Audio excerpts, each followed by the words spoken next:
जय हिंद दोस्तों। आज हम लोग देखेंगे बिहार फायर मैन का मास्टर वीडियो, जिसमें हम लोग का आज दो सब्जेक्ट कंप्लीट होगा। पहले में आपको भारतीय संविधान और दूसरे में हम लोग का भारतीय अर्थव्यवस्था। क्योंकि हमारे पास समय बहुत ही कम बचा हुआ है, तो हम लोग आज इसको दोनों को कंबाइंड वीडियो में कंप्लीट कर लेंगे। इसमें आपको जो है 30 प्रश्न आपको जो है भारतीय संविधान से देखने को मिलेगा और 25 प्रश्न जो आपको भारतीय अर्थव्यवस्था से मिलेगा। तो आप लोग सारा को कंप्लीट कर लीजिएगा। और हम लोग बात करते हैं ये भारतीय संविधान का। तो भारतीय संविधान हम लोग का इतना इंपॉर्टेंट टॉपिक होता है कि यदि आप इसको पढ़ कर नहीं जाइएगा तो इससे आपको हर एक एग्जाम में जो है प्रश्न छूट जाता है। क्योंकि देखिए, ये आपको प्रत्येक एग्जाम में भारतीय संविधान से प्रश्न 1-2 पूछे जाते हैं। तो आप लोग इसको देख लीजिएगा और समझ लीजिएगा। और चलिए हम लोग इसको शुरू करते हैं और एक ही पार्ट में हम लोग का इस दोनों वीडियो को, दोनों जो आपका टॉपिक है, इसको हम लोग कंप्लीट कर लेंगे। तो चलिए आप लोग इसको फुल वॉच करिएगा और चलिए हम लोग इसको स्टार्ट करते हैं।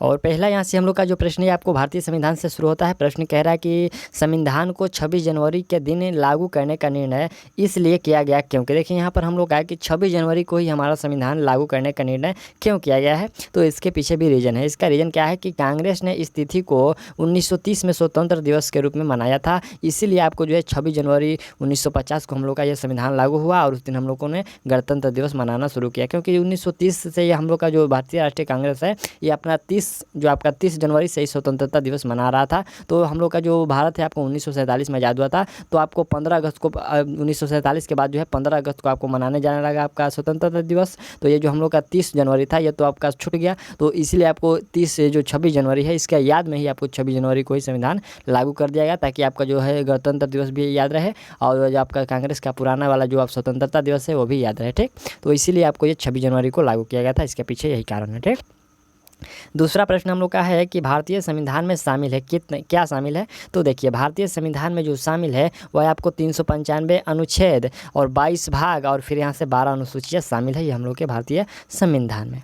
चलिए, तीसरा हम लोग का यहाँ से प्रश्न है कि भारतीय संविधान में है क्या है। तो देखिए, भारतीय संविधान में यहाँ से हम लोग का 300 आर्टिकल या फिर 350 आर्टिकल। ये इसमें क्या है कि आपको भारतीय संविधान में 400 से अधिक आर्टिकल है। हम लोग बात करते हैं वो कैसे। तो देखिए, जैसे कि 19 का ए होता है, 19 का क होता है, जैसे कि 20 का ए, फिर बी, ऐसे भी करके जो खंड होते हैं, इन सब को यदि जोड़ा जाए तो हम लोग का जो है 400 से अधिक ही आपको आर्टिकल है। तो इसलिए आपको राइट आंसर क्या करना है कि 400 प्लस आर्टिकल यानी कि अनुच्छेद है। ठीक, चलिए अगला यहाँ से हम लोग का जो चौथा प्रश्न है आपको मिलान करना है। यहाँ पर देखिए संघीय सूची, यहाँ पर देखिए संघीय सूची किससे हो जाएगा। तो इसमें आपको 97 प्रविष्टियाँ है। कितनी है? 97 प्रविष्टियाँ है। यहाँ से राज्य सूची, तो राज्य सूची में हम लोग बात करें तो यहाँ पर हम लोग का 66 प्रविष्टियाँ है। और यहाँ से समवर्ती सूची हम लोग बात करते हैं तो यहाँ पर आपको 47 प्रविष्टियाँ है। ठीक, और यह जो आंकड़ा है यह पुराना आंकड़ा है। ठीक, तो अब हम लोग ये नए आंकड़े की हम लोग जब बात करते हैं तो यहाँ पर देखिए ये 97 के जगह पर आपको ये 98 हो चुका है और ये 47 के जगह पर जो है आपको 52 हो चुका है। और यहाँ पर जो प्रविष्टियाँ आपका 66 है, तो ये 66 के जगह पर आपको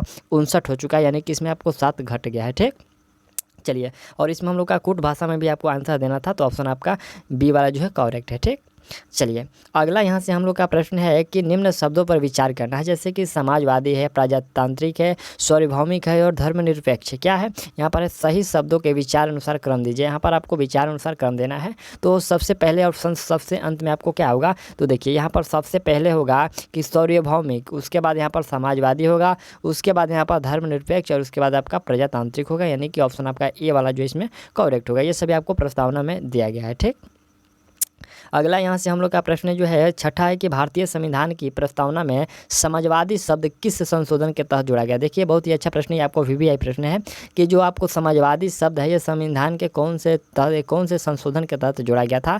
तो आपको याद रखना है ये संविधान के जो है आपका 42वां संविधान संशोधन में जोड़ा गया था। ये कब हुआ था? तो आपको याद रखना है ये 1976 में 42वां संविधान संशोधन किया गया था। इसको मिनी कॉन्स्टिट्यूशन के नाम से भी जानते हैं। ठीक, अगला प्रश्न हम लोग का 7 नंबर जो प्रश्न है कि एक नया राज्य बनाने में संवैधानिक संशोधन के लिए कैसा बहुमत चाहिए। तो एक नया राज्य बनाने के लिए इसमें आपको क्या होता है कि साधारण बहुमत चाहिए। ठीक, आप लोग ऑप्शन ए कर लीजिएगा, इसमें राइट है। ठीक, चलिए अगला प्रश्न यहाँ से हम लोग का 8 नंबर जो प्रश्न कह रहा है कि उन मौलिक अधिकारों का चयन करें जो भारतीय नागरिकों को प्राप्त है परंतु गैर नागरिकों को नहीं। बहुत ही अच्छा प्रश्न है कि आपको भारतीय को प्राप्त है लेकिन गैर भारतीयों को जो है गैर नागरिकों को नहीं प्राप्त है। कौन सा? तो इसमें आपका भाषण एवं अभिव्यक्ति की स्वतंत्रता, दूसरा है कानून के समक्ष स्वतंत्र, यहाँ पर कानून के समक्ष जो है समता और अल्पसंख्यकों के अधिकार और जीवन और स्वतंत्रता का जो है संरक्षण। कौन सा है जो हम लोग को प्राप्त है और गैर को नहीं प्राप्त है? तो इसमें हम लोग का राइट आंसर होगा कि आपका देख लीजिए यहाँ पर भाषण और जो अभिव्यक्ति की स्वतंत्रता ये आपको प्राप्त है। फिर आपको जो है अल्प अधिकार और अल्पसंख्यकों का अधिकार ये जो है, ये जो आपका 1 और 3 है ये प्राप्त है, और बाकी जो है गैर नागरिकों को ये जो दोनों है ये प्राप्त नहीं है। ठीक, तो इसमें ऑप्शन आपका ए है जो करेक्ट होगा। अगला प्रश्न यहाँ से हम लोग का 9 नंबर प्रश्न है। यदि आपको किसी भी प्रश्न में डाउट हो तो आप लोग कमेंट कर दीजिएगा, और आपका जो चैट बॉक्स है यदि आपको आंसर याद हो तो आप लोग चैट बॉक्स में आंसर देते जाइएगा। और चलिए यहाँ से प्रश्न है कि उच्चतम न्यायालय की व्याख्या अनुसार निजी भवनों के ऊपर राष्ट्रीय झंडे को फहराना डॉट के तहत हर नागरिक का मौलिक अधिकार होता है। बहुत अच्छा प्रश्न है कि यहाँ पर प्रश्न है कि जो निजी भवन है जैसे कि हम लोग के घरों पर जो अपने झंडा फहरा सकते हैं, तो ये कौन से अनुच्छेद में वर्णित है। हम लोग जब छोटे छोटे थे तो अपने साइकिल पर भी अपने झंडा फहराते थे, हालांकि अभी भी हम लोग झंडे लगाते हैं जैसे बाइक वाइक में। तो आपको बताना है कि आपको कौन से अनुच्छेद के तहत वर्णित है। ठीक, तो आपका राइट आंसर कौन सा हो जाएगा। यहाँ पर आपका जो राइट आंसर होगा कि यह वर्णित है संविधान का अनुच्छेद 19 के 1 के तहत, आपको याद रखना है। अनुच्छेद 19 के 1 के तहत भी है आपको संविधान जो आपको अधिकार है कि आप झंडा अपने घर पर या फिर मोटरसाइकिल हो गया, साइकिल हो गया, यहाँ पर कहीं जो आपको निजी जो ऑफिस है वहाँ पर आप झंडा लगा सकते हैं। ठीक, चलिए अगला हम लोग का प्रश्न हम लोग का 10 नंबर है कि भारतीय संविधान में संशोधन करके शिक्षा का अधिकार कब जोड़ा गया था। शिक्षा का अधिकार यहाँ पर संविधान में कब जोड़ा गया था, तो आपको याद रखना है 1 अप्रैल 2010 को जो है शिक्षा का अधिकार जोड़ा गया था, आपको याद रखना है। ठीक, चलिए अगला यहाँ से हम लोग का 11 नंबर प्रश्न है कि निम्न में कौन सा एक मानव अधिकार भारतीय संविधान के अंतर्गत मौलिक अधिकार भी है। तो मौलिक अधिकार भी यहाँ से हम लोग का कौन कौन सा है, तो देखिए इसमें हम लोग का राइट आंसर क्या होगा कि ये सूचना का अधिकार और शिक्षा का अधिकार जो है ये आपको मौलिक अधिकार भी है। यानी कि इसमें आपको क्या करना है कि ऑप्शन ए और सी दोनों ही करेक्ट है, तो आप लोग राइट आंसर ए और सी लगा सकते हैं। ठीक, यदि ऑप्शन में आपका कोई जो आपको परीक्षा हॉल में कोई भी ऑप्शन दिखे तो आप लोग इसको लगा सकते हैं। अगला प्रश्न हम लोग का 12 नंबर है कि भारतीय संविधान के भाग 4 में दिए गए निर्देश सिद्धांतों में निम्न में से कौन सा यहाँ पर सूचीबद्ध है। पहला है कि कार्य करने के लिए समान वेतन, समान नागरिक संहिता और छोटे परिवार का मानदंड। फिर यहाँ पर प्राथमिक स्तर पर मातृभाषा में शिक्षा। कौन सा जो है आपको भाग 4 में दिए गए निर्देश और सिद्धांत में सूचीबद्ध है, तो इसमें हम लोग का कौन सा राइट आंसर होगा। इसमें देख लीजिए हम लोग का राइट आंसर जो होगा वह आपका हो जाएगा कार्य, यहाँ पर समान कार्य करने के लिए समान वेतन, ये सही होगा। और इसके बाद हम लोग का कि समान नागरिक संहिता, यानी कि ये वाला सही होगा, जो कि आपका कुट भाषा में हम लोग बात करें तो ऑप्शन बी इसमें आपका करेक्ट होगा। ठीक, चलिए 13 नंबर हम लोग का प्रश्न है कि भारत के संविधान में मौलिक कर्तव्य किस संविधान संशोधन के द्वारा जोड़ा गया था। ठीक, आपको बताना है कि मौलिक जो आपका कर्तव्य है कौन से संविधान संशोधन के अंतर्गत जोड़ा गया था। तो इसमें आपका 32वां है, 42वां है, 15वां है और 46वां है, कौन सा होगा। तो राइट आंसर आपका 42वां संविधान संशोधन जो कि आपका ये 1976 में हुआ था, इसी के तहत जो है जोड़ा गया था। ठीक है, आपको याद रखना है। और अगला प्रश्न देख लीजिए यहाँ से 14 नंबर है कि भारत के राष्ट्रपति अपनी शक्तियों का प्रयोग करते हैं कैसे। तो देखिए जो भारत के राष्ट्रपति होते हैं वो अपने शक्तियों का प्रयोग सीधे करते हैं या फिर अपने अधिकारियों के द्वारा करवाते हैं। यही आपका ऑप्शन ए जो इसमें करेक्ट है, आप लोग समझ जाइए कि वह सीधे करेंगे या फिर अपने जो है कार्यकारियों और फिर अधिकारियों के द्वारा करवा सकते हैं। ठीक, नेक्स्ट प्रश्न हम लोग का 15 नंबर है कि यदि राष्ट्रपति एवं उपराष्ट्रपति का पद खाली हो तो भारत के राष्ट्रपति के पद पर कौन होता है। देखिए यहाँ पर बहुत ही अच्छा प्रश्न है कि यदि राष्ट्रपति या फिर उपराष्ट्रपति का जो पद खाली रहेगा तो उसके पद पर कौन रह सकते हैं। तो देखिए इसमें हम लोग का राइट आंसर क्या होगा कि इसके पद पर रह सकते हैं भारत का मुख्य न्यायाधीश। देखिए यहाँ से हम लोग का ऐसे होता है कि यदि राष्ट्रपति का पद खाली है तो उपराष्ट्रपति संभाल सकते हैं। ठीक, यदि उपराष्ट्रपति भी कहीं चले गए, जैसे कि वो शादी में चले गए या फिर उनको कोरोना हो गया तो वो बोले कि हम नहीं रहेंगे, तो उसके जगह पर भारत के मुख्य न्यायाधीश आते हैं। ठीक, यदि मुख्य न्यायाधीश भी नहीं आता है तो उसके जगह पर क्या होता है कि जो आपके न्यायाधीश के जो वरिष्ठ अधिकार क्या बोलते हैं वरिष्ठ न्यायाधीश होते हैं, जैसे कि बड़े न्यायाधीश होते हैं, तो वो आ सकते हैं। ठीक, चलिए अगला प्रश्न हम लोग का है 16 नंबर जो प्रश्न यहाँ से देख लीजिए, थोड़ा सा इसको जूम आउट कर देते हैं। प्रश्न है कि श्रीमती प्रतिभा पाटिल का भारतीय स्वतंत्रता के यहाँ पर देखिए भारतीय गणतंत्र है, देखिए यहाँ पर थोड़ा सा कि भारतीय गणतंत्र के राष्ट्रपति के रूप में क्रम कौन सा है।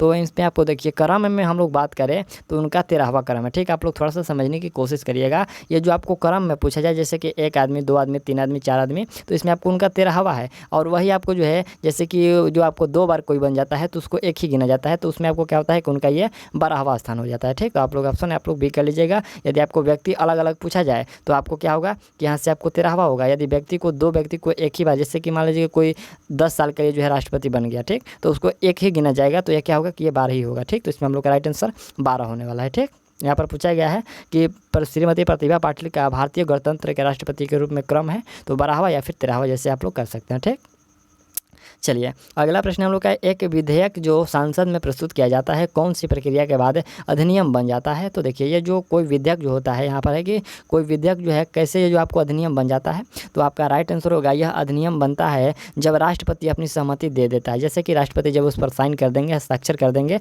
तो वह आपको अधिनियम बन जाता है। ठीक, चलिए नेक्स्ट प्रश्न हम लोग का है कि श्री मोहम्मद हामिद अंसारी का भारत के उपराष्ट्रपति के रूप में क्रमांक है। ये भी आपको ऐसा ही प्रश्न है कि इसमें आपको जो है हामिद अंसारी है, इनका उपराष्ट्रपति के पद पर कौन सा जो है स्थान है। तो उनका जो है आपका 13वां स्थान है। ठीक, आपको याद रखना है 13वां। यदि व्यक्ति में पूछा जाए कि वो व्यक्ति कौन है तो वह 12वां व्यक्ति है। ठीक, आपको याद रखना है।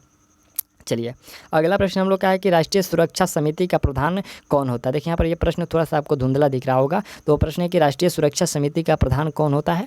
तो आपका राइट आंसर होगा वो प्रधानमंत्री होते हैं। ठीक, चलिए अगला प्रश्न हम लोग का 20 नंबर है कि भारत सरकार का कौन सा अधिकारी सदस्य ना होते हुए भी भारतीय संसद की कार्यवाही में भाग लेने का अधिकार रखता है। तो वह अधिकार रखता है किसको। यह अधिकार आपको अटॉर्नी जनरल को है। ठीक, आपको याद रखना यह अधिकार किसको है तो अटॉर्नी जनरल को है। ठीक, अगला प्रश्न का 21 नंबर हम लोग का कि एक गैर सदस्य के रूप में सांसद के किसी एक सदन की कार्यवाही में भाग ले सकता है। कौन ले सकता है। तो उसके एक में भाग ले सकता है आपको जो है महान्यायवादी। ठीक, ऑप्शन आप लोग करेक्ट जो 3 कर लीजिएगा। और नेक्स्ट प्रश्न देख लीजिए 22 नंबर है कि एक एमपी की सीट को रिक्त घोषित किया जा सकता है यदि वह सदन से लगातार डॉट की अवधि के लिए अनुपस्थित रहता है। यहाँ पर प्रश्न है कि कितने दिन अनुपस्थित रहेगा। तो उसकी जो आपको यहाँ पर क्या है कि इसको रिक्त घोषित किया जा सकता है। तो वह आपको 2 महीने यानी कि 60 दिन तक वह नहीं आ पाएंगे, अनुपस्थित रहेंगे तो आपको जो है रिक्त घोषित कर दिया जाएगा। हालांकि वो एप्लीकेशन देकर जा सकते हैं। ठीक, चलिए अगला प्रश्न हम लोग का है कि राज्यसभा में होते हैं क्या होते हैं। तो आपको याद रखना है जो राज्यसभा में होते हैं वह आपके 250 सदस्य, जिसमें से 12 जो सदस्य होते हैं भारत के राष्ट्रपति के द्वारा मनोनीत किए जाते हैं। ठीक, फिर से देख लीजिए इसमें 250 सदस्य होते हैं और इसमें आपको क्या है कि 12 जो सदस्य होते हैं वो राष्ट्रपति के द्वारा मनोनीत किए जाते हैं। चलिए अगला प्रश्न हम लोग का है कि हमारे संविधान के अनुसार राज्यसभा का कार्यकाल। देखिए यहाँ से हमारे संविधान के अनुसार पूछा गया है कि राज्यसभा का कार्यकाल तो क्या होगा। इसमें हम लोग का राइट आंसर कौन सा होगा आप लोग लगा सकते हैं। यहाँ से देख लीजिए हमारे संविधान के अनुसार राज्यसभा का कार्यकाल कितना होता है। तो यह होता है आपका समाप्त होने का कोई जो विषय नहीं होता है। क्या होता है कि यह जो राज्य का जो विघटन नहीं होता है। यह आपको क्या होता है कि इसके जो यह जो राज्यसभा होता है आपको अस्थायी सदस्य होता है। क्या होता है यह एक अस्थायी सदस्य होता है और इसके जो 1/3 सदस्य प्रत्येक 2 वर्ष की समाप्ति के बाद जो है निवृत्त होते हैं। और इस प्रकार जो है राज्यसभा का जो सदस्यों का कार्यकाल, यदि आपको सदस्यों का देखिए यहाँ से राज्यसभा का कार्यकाल पूछा गया। यदि यहाँ पर पूछा जाता कि राज्यसभा के सदस्यों का कार्यकाल पूछा गया होता तो आपको 6 वर्ष करना होता। ठीक, यहाँ पर हम लोग का इनमें से कोई नहीं होगा, आपको याद रखना है। यहाँ पर जो सदस्य का कार्यकाल 6 वर्ष का होता है, नहीं कि यहाँ पर राज्यसभा का ही कार्यकाल 6 वर्षों का होता है। ठीक, इनमें से आप लोग कोई नहीं कर लीजिएगा। और अगला प्रश्न देख लीजिए 25 नंबर हम लोग क्या कि किस सभा का अध्यक्ष उसका सदस्य नहीं होता है। तो उसका सदस्य जो नहीं होता है वो राज्यसभा का जो सदस्य होता है उसका ही सदस्य नहीं होता है। अगला 26 नंबर प्रश्न है कि राज्यसभा का पदेन अध्यक्ष कौन होता है। तो पदेन अध्यक्ष हम लोग बात करें तो उपराष्ट्रपति होते हैं। ठीक, चलिए अगला प्रश्न हम लोग का है कि निम्नलिखित कथनों में कौन सा कथन यहाँ पर सही नहीं है। देखिए इसमें से कौन सा कथन जो है 27 नंबर में कि सही नहीं है। तो यहाँ से हम लोग का है कि धन संपत्ति के मामलों में राज्यसभा शक्तिहीन है। दूसरा है कि धन विधेयक की शुरुआत राज्यसभा में होती है। यहाँ पर देखिए ऑप्शन यही गलत है कि जो धन विधेयक की शुरुआत होती है यह राज्यसभा में होती है, गलत है। फिर तीसरा है कि लोकसभा द्वारा पारित किए जाने के बाद राज्यसभा को 14 दिन के भीतर विधेयकों को पारित करना होता है, यह सही है। ठीक, यानी कि ऑप्शन ए और जो 3 है वो सही है और बाकी जो ऑप्शन आपका बी है इसमें आपका गलत है। ठीक, चलिए अगला 28 नंबर प्रश्न है कि धन विधेयक पेश किया जा सकता है। धन विधेयक पेश किया जा सकता है कहाँ पर, आप लोग चैट बॉक्स में कमेंट करिएगा। और यहाँ पर जो है धन विधेयक आपको पेश किया जा सकता है केवल लोकसभा में, आपको याद रखना है। धन विधेयक कहाँ पेश किया जा सकता है तो यह केवल लोकसभा में ही पेश किया जा सकता है। ठीक, चलिए अगला प्रश्न हम लोग का है कि लेखा अनुदान बना है किसके लिए। तो ये जो लेखा अनुदान है यह बनाया गया है बजट पारित लंबित होने के कारण निधि आवंटन के लिए जो है लेखा अनुदान बनाया गया है। ऑप्शन आपका इसमें 3 करेक्ट होगा। नेक्स्ट प्रश्न देख लीजिए 30 नंबर हम लोग का है कि लोक लेखा समिति अपनी रिपोर्ट जो है प्रस्तुत करता है किसको। तो देखिए लोक लेखा समिति जो है ये अपना रिपोर्ट प्रस्तुत करता है लोकसभा के स्पीकर को। ऑप्शन आपका बी जो है करेक्ट है कि यह लोक लेखा समिति अपना रिपोर्ट किसको, लोकसभा के स्पीकर को जो है प्रस्तुत करता है। ऑप्शन बी कर लीजिएगा। और चलिए यहाँ से हम लोग का जो 30 प्रश्न है आपका खत्म हो गया और हम लोग शुरू करते हैं अपना जो है अर्थशास्त्र का और यहाँ से पहला जो हम लोग का प्रश्न है कि भारत की राष्ट्रीय आय का मुख्य स्रोत क्या है। देखिए बहुत ही अच्छा प्रश्न है कि इसका भारत का जो राष्ट्रीय जो आय का मुख्य स्रोत है तो वह आपका यहाँ से कृषि होता है। ठीक, चलिए अगला दूसरा जो प्रश्न है कि भारत की उन्नति संतोषजनक रही है। यहाँ पर भारत की जो उन्नति है संतोषजनक रही है तो यह रहा है कुल राष्ट्रीय उत्पाद में बढ़ोतरी के संबंध में जो है ये संतोषजनक रही है।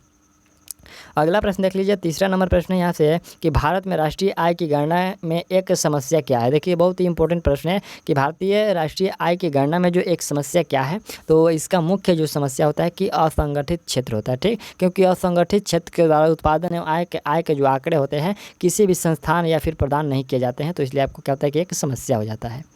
अगला चौथा प्रश्न है कि भारत में राष्ट्रीय आय समंकों का आकलन किसके द्वारा किया जाता है। तो इसका जो आकलन है वह किया जाता है सांख्यिकी केंद्रीय यहाँ पर केंद्रीय सांख्यिकी संगठन है। ऑप्शन आपका डी जो है करेक्ट कर लीजिएगा। अगला प्रश्न हम लोग का 5वें नंबर है कि भारत में औद्योगिक क्षेत्र की उपलब्धि को मापने के लिए निम्न में कौन सी संस्था औद्योगिक उत्पादन के सूचकांक को जारी करता है। तो यह सूचकांक को जो जारी करता है वो आपको केंद्रीय सांख्यिकी कार्यालय CSO जो है जारी करता है। ठीक, चलिए नेक्स्ट प्रश्न हम लोग छठा जो प्रश्न देख लीजिए। प्रश्न क्या कह रहा है कि बिहार का प्रति व्यक्ति शुद्ध राज्य घरेलू उत्पाद स्थिर कीमतों पर देश की तुलना में कम है। यह जो है 2018-19 में यह क्या था। तो देखिए यह जो 2018-19 में था यह कितना था, यह था आपका राष्ट्रीय औसत का जो है 33% था। ठीक है, आपको याद रखना ये 2018-19 के आंकड़े के अनुसार बात हो रही है, तो यह 33% था। चलिए अगला यहाँ से हम लोग का प्रश्न है कि भारत को एक अल्प विकसित देश कहा जाता है, इसकी क्या कारण है।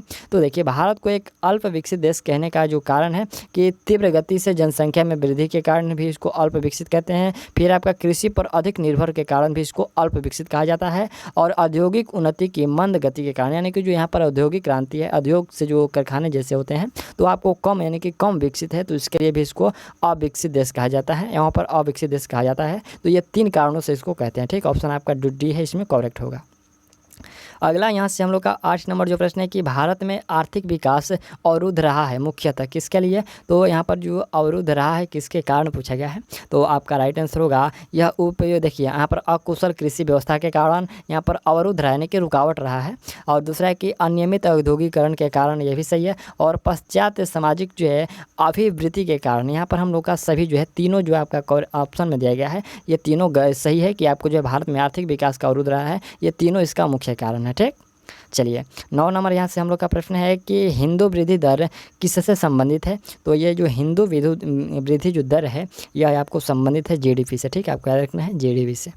चलिए अगला प्रश्न हम लोग का है कि भारत में सीमांत कृषि भूमि जोत का आकार है कितना। तो सीमांत देखिए यहाँ से हम लोग का एक सीमांत कृषि आप लोग देख रहे हैं, तो ये सीमांत कृषि होता है आपको जो है 1 हेक्टेयर से कम भूमि को सीमांत कहते हैं। और बड़ी जोत किसको कहते हैं, तो आपको याद रखना है बड़ी जो जोत होता है वो आपको 10+ हेक्टेयर, यदि 10+ हेक्टेयर होता है तो उसको बड़े जोत वाले भूमि यानी कि किसान कहते हैं। और फिर आपको छोटी जोत होता है तो छोटी जोत में आपको 1 से 2 एकड़ होता है। और मध्य जोत जो होता है आपको 10 से यहाँ पर 4 से 10 होता है। मध्य जो जोत होता है वो यहाँ पर 4 से 10 हेक्टेयर की बात हो रही है। ठीक, चलिए अगला यहाँ से हम लोग का प्रश्न है कि बिहार में कृषि भूमि की जोतों का औसतन आकार दूसरे राज्यों की तुलना में है क्या है। तो दूसरे राज्यों की तुलना में यहाँ पर न्यूनतम से द्वितीय क्या है, न्यूनतम से द्वितीय है। चलिए नेक्स्ट प्रश्न है 12 नंबर हम लोग का कि भारत में न्यूनतम समर्थन मूल्य का निर्धारण कौन करता है। तो इसके न्यूनतम जो समर्थन मूल्य का निर्धारण किया जाता है वह आपको कृषि लागत एवं मूल्य आयोग के द्वारा किया जाता है। ऑप्शन आप लोग ए इसमें करेक्ट कर लीजिए। अगला प्रश्न यहाँ से हम लोग का है कि भारत में अर्थ शोधन यहाँ पर निवारण अधिनियम कब लागू किया गया था। यहाँ देख लीजिएगा अर्थ शोधन निवारण जो है यह अधिनियम कब लागू किया गया था।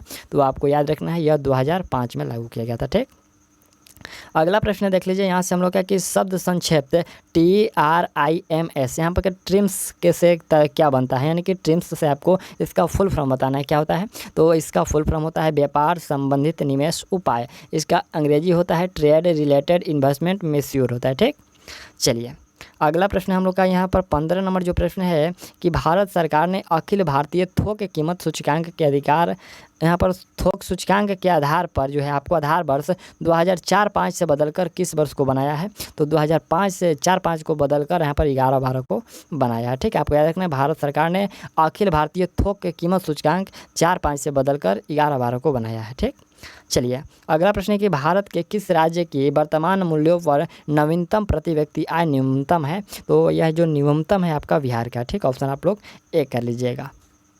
चलिए अगला प्रश्न हम लोग का है कि बिहार में न्यूनतम वार्षिक प्रति व्यक्ति बिजली का उपयोग है। देखिए यहाँ पर बिजली का जो उपयोग है बिहार में, तो यह आपको न्यूनतम है। ऑप्शन आप लोग ये कर लीजिएगा, यहाँ पर जो बिजली का खपत कम होता है, ठीक। चलिए यहाँ पर इसका भी कारण है कि यदि हम लोग के पास कल कारखाना है ही नहीं तो बिजली लगेगा कहाँ? बल्ब जलाने में कितना बिजली लगेगा, ठीक।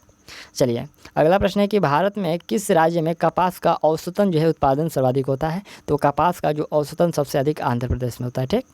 चलिए अगला प्रश्न यहाँ से हम लोग का है कि निम्न में कौन सा एक 20वीं शताब्दी के साथ यहाँ पर 60वें दशक के जो है अंतिम दौर की हरित क्रांति प्राकृतिक सबसे उचित वर्णन करता है?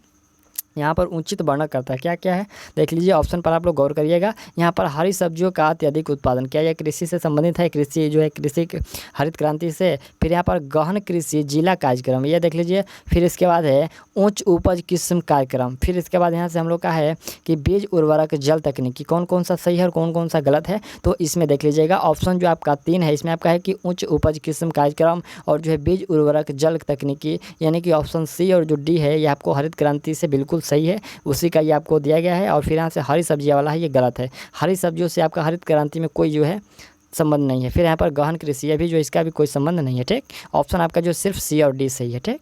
चलिए अगला प्रश्न हम लोग का है कि बिहार में प्रति 1 लाख जनसंख्या पर सड़क की लंबाई क्या है? तो देखिए हम लोग के बिहार में जो 1 लाख जनसंख्या पर सड़क की लंबाई की हम लोग बात करें तो इसमें हम लोग हमारे पास जो न्यूनतम सड़क है क्या है कि बहुत ही कम सड़क है। ऑप्शन आप लोग एक कर लीजिएगा। हालांकि आप जो है अभी सड़क के जो मामलों में अभी सुधार हो रहा है, तो हो सके तो अगले आंकड़े में ये आपको अच्छा खासा प्रदर्शित कर दिया जाएगा, ठीक। चलिए अगला है कि निम्नलिखित में से कौन सा उपागम प्रो अमरसेन से संबंधित है? तो प्रो अमरसेन से जो संबंधित है इसमें हम लोग का सक्षमता उपागम जो है आपको प्रो अमरसेन से संबंधित है, ठीक। चलिए अगला प्रश्न 22 नंबर देख लीजिए कि यह सत्य होगा कि भारत को परिभाषित किया जाए। यहाँ पर यह सत्य होगा कि भारत को परिभाषित किया जाए, कैसे? तो भारत को परिभाषित किया जाए एक श्रम आधिक्य वाली, यहाँ पर एक श्रम आधिक्य वाली अर्थव्यवस्था के रूप में भारत को क्या किया जाए? प्रदर्शित किया, सॉरी यहाँ पर परिभाषित किया जाए, ठीक। चलिए 23 नंबर प्रश्न हम लोग का है कि भारत के सकल घरेलू उत्पाद में कृषि उससे संबंधित प्रक्षेत्र का अंश क्या है? तो इससे जो प्रक्षेत्र का अंश होता है हम लोग के पास ये आपको 15% है, ठीक है। आपका रखना है सकल घरेलू उत्पाद में और यहाँ से 15%। चलिए 24 नंबर प्रश्न हम लोग का है कि निम्नलिखित में से कौन सा एक राष्ट्रीय खाद्य सुरक्षा मिशन में शामिल नहीं है? तो इसमें हम लोग का कौन सा शामिल नहीं है? इसमें देख लीजिए जो तिलहन है आपको राष्ट्रीय खाद्य सुरक्षा मिशन में ये शामिल बिल्कुल नहीं है। बाकी जो चावल गेहूँ दाल ये सभी शामिल है, ठीक। चलिए अगला प्रश्न हम लोग का ये 25 नंबर प्रश्न है और आज का जो सेशन का ये अंतिम प्रश्न है। प्रश्न कह रहा है कि भारत में यहाँ पर भारत में खाद्य प्रबंधन का निम्न में कौन सा जो है एक उद्देश्य नहीं है? कौन सा उद्देश्य नहीं है? खदानों का वितरण, खदानों की खरीद, खदानों के बफर स्टॉक का जो है रख रखाव और जो है खदानों का निर्यात, कौन सा जो है आपका एक उद्देश्य नहीं है? तो हम लोग का इसमें राइट आंसर होगा कि खदानों का निर्यात। क्या होगा? हम लोग का यहाँ से खदानों का जो निर्यात है वो इसका उद्देश्य नहीं है, ये भारत में खाद्य प्रबंधन का तो ये उद्देश्य नहीं है। ऑप्शन आप लोग डी कर लीजिएगा और ये स्टेटमेंट गलत है, ठीक।